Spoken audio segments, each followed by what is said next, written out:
What's up guys, my name's Lachlan. I'm here today with an Xbox One versus PlayStation 4 comparison video. So this is going to be broken down into 8 or so sections, and I'm just going to talk quickly about each topic and point out some of the main benefactors and some of the important stuff that I find is, relevant to the topic.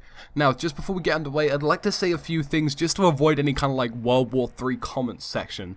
Firstly, I believe a lot of the next-gen consoles is down to basically personal preference, so what you kind of prefer, what you kind of want to get out of the experience. So we're going to have a lot of varying opinions. You're probably going to disagree with me a lot, and if you do disagree with me on a certain topic, just change the answer, because then you can sort of rack up your own kind of tally towards the end of the video.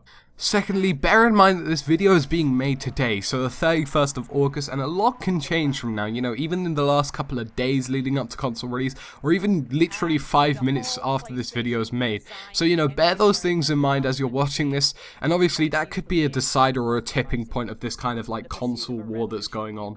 And finally, just to point out, I may get the odd thing wrong, so I've been trying to keep this factual, but I might get something completely inaccurate or completely incorrect. If so, just point it out in the comments section below, and obviously write your opinions in the comment section below. I feel as though they're just as relevant as mine are, and I'd actually like to read some of them as well. Okay, so let's have a look at the specs of the hardware, the guts. A lot of people have decided that specs are quite an important turning point of the console war, and the PlayStation 4 admittedly is slightly powerful than the Xbox One.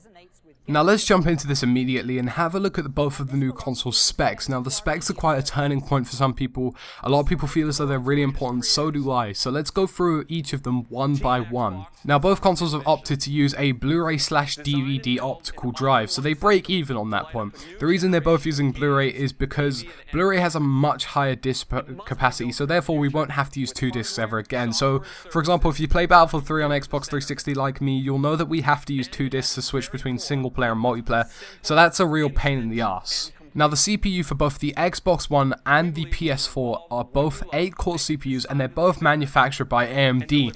Now the reason the PlayStation 4 wins in this category is because it has a faster clock speed than the Xbox One. And although I haven't written it down, the PlayStation 4 clock speed is 1.7 GHz, whereas the Xbox One is 1.3 GHz. Now this is only a slight jump faster, however in the long run it will probably be really important.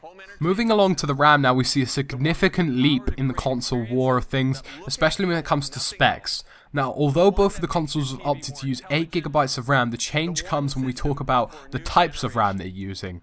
Now, the PlayStation 4 is using GDDR5 RAM, whereas the Xbox is using DDR3 RAM. Now, GDDR5 RAM is unified memory, which means it's significantly faster than DDR3 RAM, which is why the PlayStation wins in this category. Overall, this is probably going to mean better processing and better graphics, although some developers have shunned this idea. Other developers believe it's going to be up to around 50% stronger graphics, however we can't really confirm this. The Xbox One and the PlayStation 4 are both using AMD Radeon GPUs. Now the change comes again when we start talking about the specifications of this. Now the Xbox One is using 853 MHz with 768 shaders, whereas the PlayStation 4 is believed to be around 1.2 GHz with 1152 shaders. Now what this means again is that the PlayStation 4 is slightly faster or slightly better than the Xbox One in terms of hardware. Now when we talk about peak GPU shading, the Xbox One comes in at 1.31 teraflops, whereas the PlayStation 4 comes in at 1.84 teraflops. So slightly faster again. Another difference comes when we talk about the power supply unit. Now the PlayStation 4 has an internal power supply unit, so what this means is that we're not going to have a power brick on the PlayStation 4, which seems strange considering it's so small. But the Xbox One does have a power supply unit. It's external, it's another power brick, it's a little bit smaller than the Xbox 360's power brick, but it's really confusing considering its size. So yet again, PlayStation 4 is a leap ahead of the Xbox One in terms of hardware. Now the Xbox One and PlayStation 4 break even when it comes to storage. Now a lot of people may argue this with me, but I feel as though this is right. So you can't actually remove the hard drive on the Xbox One, although it's 500 GB, and you probably won't end up doing it. You actually cannot remove the hard drive, and on the PlayStation 4 you can. Now the reason I've decided that this category breaks even is because on the Xbox One it's been confirmed that you can add external storage, so I can make my 500 GB 1.5 terabytes, whereas on the PlayStation 4, although we can remove the hard drive, we haven't actually been told if we can add to it yet. So that's why I believe they break even. Although we actually cannot remove the hard drive from the Xbox One, we can add to it, and although we can remove the hard drive on the PlayStation 4, it hasn't been confirmed yet if we can add to it. Now the cloud storage on the Xbox One and PlayStation 4 is a debatable thing. Now I'd say they break even here, although I do believe potentially the Xbox One could win this category due to the size of it. Now, the Xbox One is most likely to give you more amounts of cloud storage than the PlayStation 4 due to their superior sort of 300,000 servers, and the fact that just in general the cloud in general is supposed to be just more significant on the Xbox One. But for this time, I'll say they break even. Hopefully we hear some news about how much cloud storage we're going to be receiving. Now let's move along to the final points of the video. Now the USBs on the Xbox One and PlayStation 4 break even. They're both using USB 3.0, which is a high-speed version of USB 2.0, and they both have 3 ports. Now web connection, I believe the Xbox One slightly heads the PlayStation 4 in terms of web connection. They're both using gigabit Ethernet, so if you're really rich, you live somewhere in America where Google Fiber is about, you're really lucky because you're going to achieve the highest speeds. Now the reason I believe the Xbox One slightly heads the PS4 on this bit is down to its dual band Wi-Fi technology. So dual band Wi-Fi technology allows us to get rid of interference and achieve the best kind of Wi-Fi signal so we can get the best quality out of it. So an example with this would be that all of our phones and all of our consoles and our PC and everything, they all run on 2.4 gigahertz Wi-Fi band.